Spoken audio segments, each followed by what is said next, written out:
In this video, I will be showing you how to rotate image in Canva. Let's get started. I begin on the Canva home screen and select the Instagram post option to open a fresh workspace. Once the editor is ready, I navigate to the Elements tab on the left-hand menu.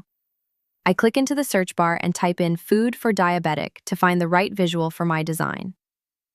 After browsing through the photo results, I click on a healthy breakfast image to add it to my canvas.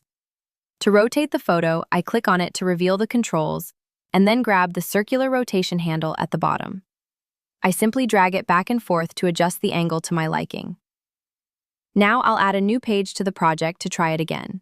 I select a different photo from the library, this time showing some fast food options.